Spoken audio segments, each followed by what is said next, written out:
I know I've made a lot of videos on feminism before, and why I personally do not identify myself as a feminist, but this video is going to be a more detailed explanation, I think, on the fundamental flaws with the core of feminist theory, which is the idea of the patriarchy.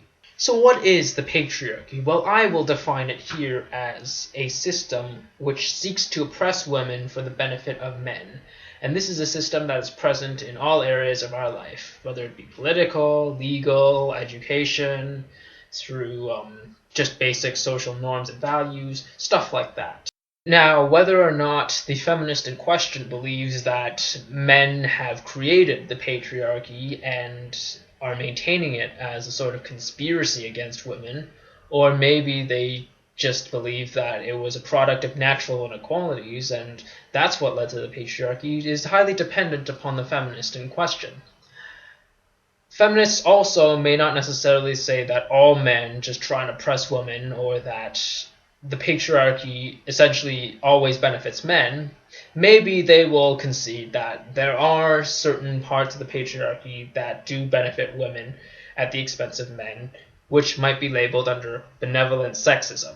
For the most part, feminists believe that the patriarchy oppresses women in order to benefit men.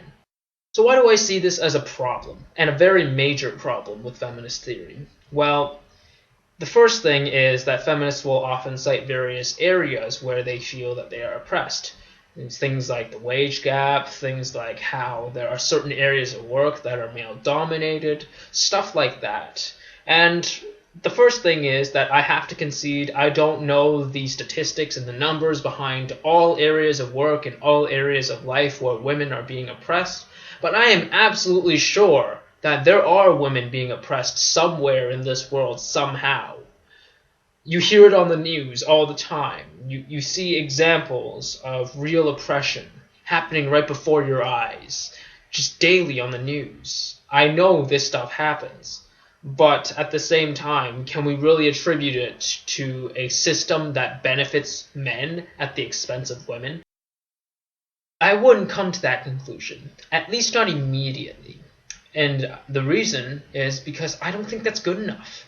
It's not good enough to show me a story about the oppression of women in the Middle East and having that somehow applied to the rest of the world. It's not good enough to show me some statistics that show that men earn more than women for the same amount of work. It just does not cut it for me. What I think needs to be shown, and what I think has not been shown, is why these things happen. So for example, if you're talking about the wage gap, why does it still exist? How are men able to get away with giving women less pay than men? Why would employers not just hire women if statistically it was shown that women do the same amount of work for less? Why have women not said anything? Why have there not been a whole bunch of lawsuits regarding pay and regarding discrimination in the workplace if this is such a widespread problem? Why has this not been reflected in mainstream media? Why has none of this been explained, especially by feminists?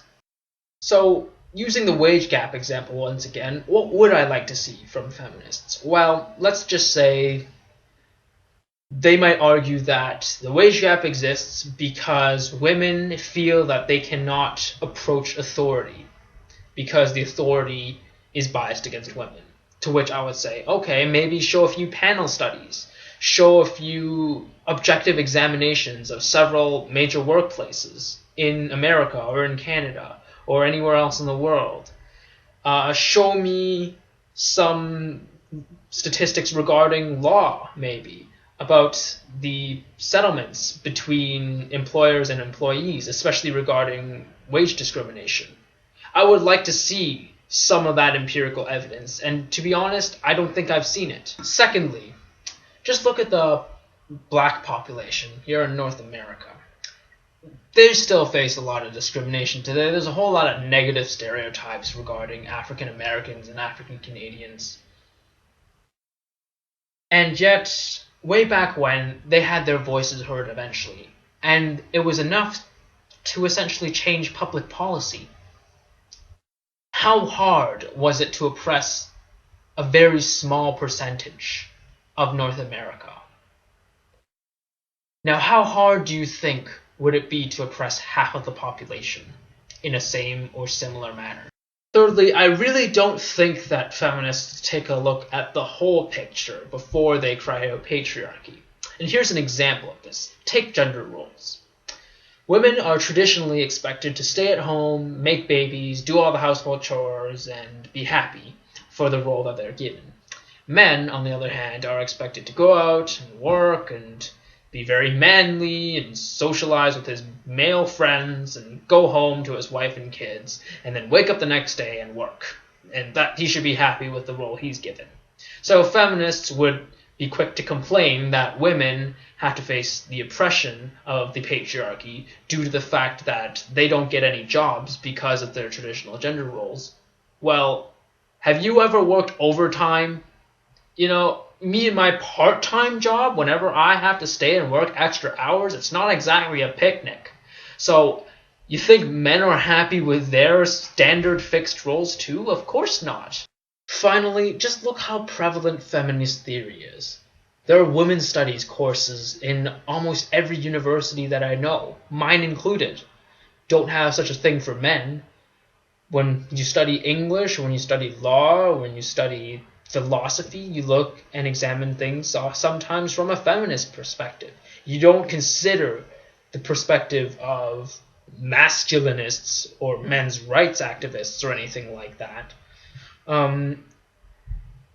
Look how many conferences and organizations and charities and shit are devoted just for furthering women's rights. And compare that to how prevalent men's rights issues are in society and in media. In fact, just speaking about Canada in general, the one major men's rights activist conference that was held in U of T a few years ago, I think, was vehemently protested by feminazis. So, who really has the power here? It doesn't seem like the conniving, evil male brainwashed by the patriarchy holds all the power in society, now does it? You know, feminism did do a certain amount of good in society, I think. It did affect public policy, it did stand for equal rights, but I don't think that of modern-day feminism, especially modern-day feminism in North America and in several parts of Europe. And the patriarchy, while it might be true in certain countries, and it might have been true at one point in history, it now seems more like a meaningless and shallow excuse for feminists to justify their victim complex. And personally, I don't find that as acceptable proof to justify their position. I don't think that there is a conspiracy against women that has been funded by men, or that there is a social system dedicated to oppressing women for the benefit of men. There just hasn't been any evidence for that. And I think that if feminists want to really show that such a thing exists, then they better step up. May the truth always be heard.